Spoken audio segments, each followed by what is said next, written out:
ficou responsável pelo ciclo da termodinâmica referente à análise do ciclo do diesel.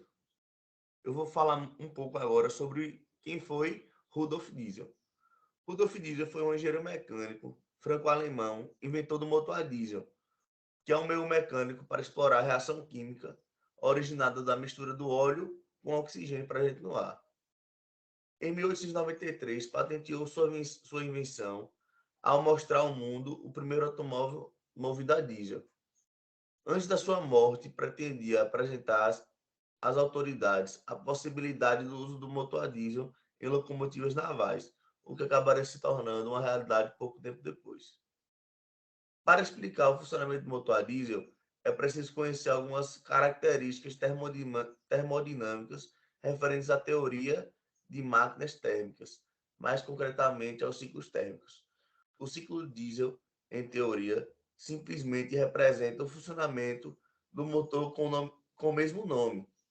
A realidade não difere muito deste modelo, mas devido a variados fatores, o ciclo térmico não passa mesmo disso. Agora quem vai falar é Vinícius.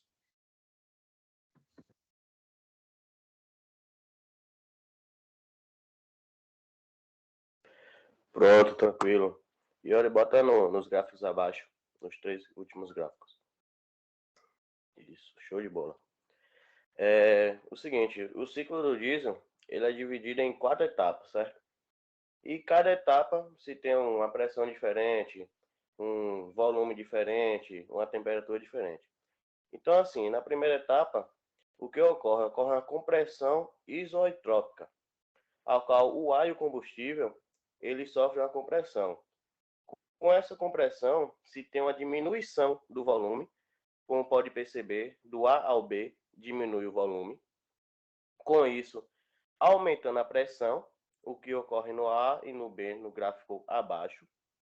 E com isso, aumentando a sua temperatura, que demonstra no gráfico acima, no gráfico abaixo, no último gráfico. Certo?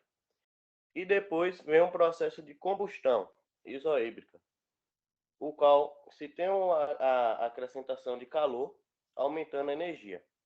Com isso, a pressão ela permanece constante, como pode perceber no segundo gráfico de pressão, que do ponto B ao ponto C fica constante. Se tem um aumento de volume, como pode perceber no gráfico de volume do B ao C, se tem um grande aumento na temperatura, como se pode perceber no último gráfico, que cita a temperatura, e se tem um aumento de entropia, também relacionado nesse terceiro gráfico. Depois, o terceiro processo é a expansão isoêntrica, o qual ocorre que o volume inicial ele sempre vai ser inferior ao volume final.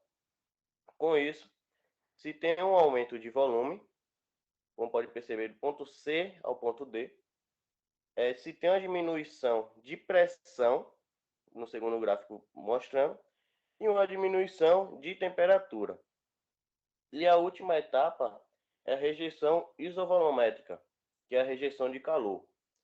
Porém, não vai se ter uma saída total do calor, certo? E com isso que vai ter? Vai ter uma queda de pressão e uma redução entrópica. Bom, e olha, sobe aí, por favor. Isso.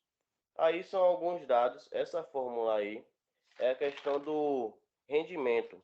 Só que essa fórmula ficou meio difícil para a compreensão de todos e tudo mais.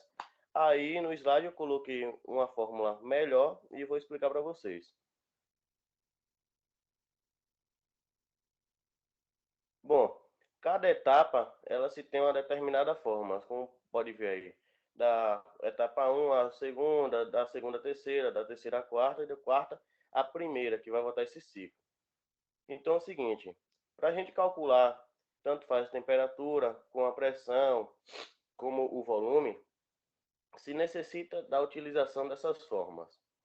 Então aqui, T2, que é a temperatura no ponto 2 dividido pela temperatura no ponto 1, é a mesma coisa que V1, que é o volume, o primeiro volume, dividido pelo segundo volume, elevado a K, K ele sempre tem um valor fixo que é de 1,4 menos I.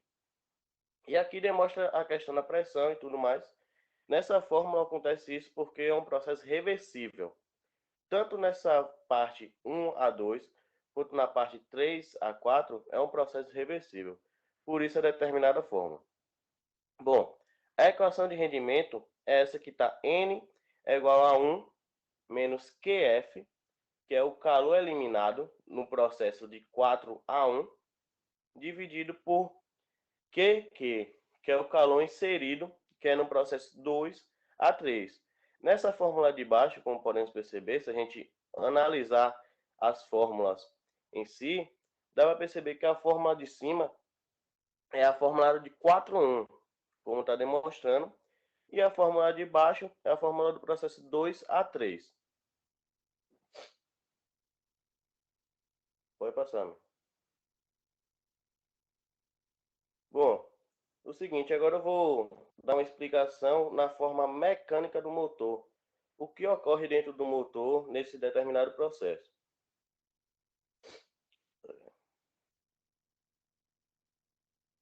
Bom, no primeiro tempo, que é a admissão, o que ocorre? O pistão, ele começa na sua posição de máximo deslocamento, na mais alta, com a válvula de admissão se abrindo e move para o ponto de oposto do cilindro, a parte mais baixa, assim provocando a entrada de ar no cilindro.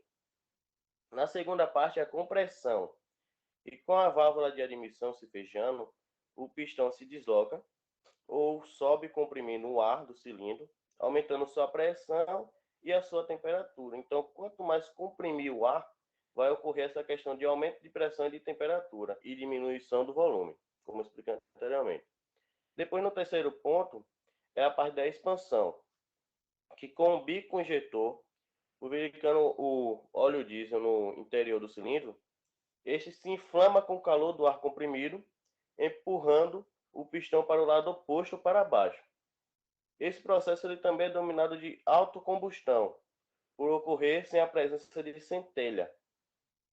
Bom, e a última parte é a descarga, que com a válvula de escape aberto, o pistão ele se desloca para seu ponto máximo ou sobe dentro do cilindro, provocando a saída de gases residuais da combustão. Após esse tempo, o ciclo se reinicia e assim vai indo. Nesse GIF ao lado está demonstrando toda essa questão desse processo. Aí demonstrando também aumento, a baixa temperatura, de pressão e etc.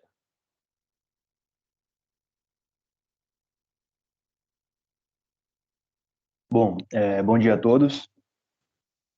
Em relação ao ciclo de diesel na agronomia, né, em relação à aplicabilidade, eu gostaria de puxar algumas coisas que Rodrigo e até mesmo que Vinícius citou, né, do porquê, como que aplica esse ciclo de diesel na nossa área. Quando se fala desse ciclo, né, como o Rodrigo falou, o ciclo ele não foge muito da utilização do motor. Então, o que a gente pode pensar em relação a maquinário, né, maquinários agrícolas, em relação a carros e etc.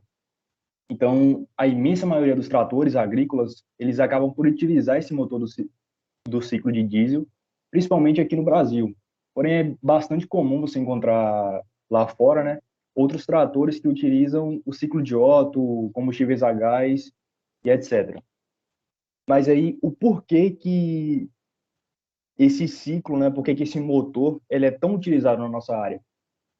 Se você for pegar uma relação de gasolina e diesel, né, para comparar, o que é possível observar é que o motor a gasolina, ele acaba funcionando ali com uma taxa de compressão menor que a do motor a diesel. Então, o motor a diesel, ele acaba se sobressaindo em relação à força, em relação à robustez. Então, quando você está ali buscando, né, um trator, um maquinário agrícola, você está buscando por isso, por força, por robustez, para auxiliar nos trabalhos. Então, o motor a gasolina, ele tem ali um processo de admissão em que a mistura do ar e do combustível ele vai para o cilindro. Já o motor a diesel, ele está ali sempre aspirando, né, o ar e despejando o diesel diretamente no topo do cilindro.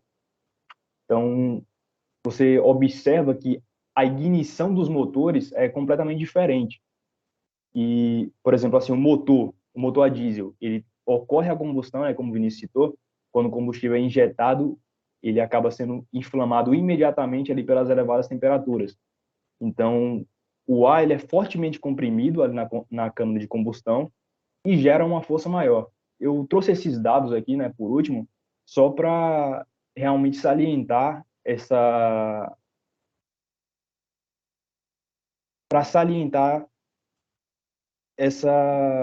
superioridade do diesel, né, em relação do motor a diesel em relação à gasolina, quando se trata de força, quando se trata de robustez, para auxiliar nesses trabalhos. E acredito que seja isso, o nosso trabalho, minhas referências, e muito obrigado pela atenção.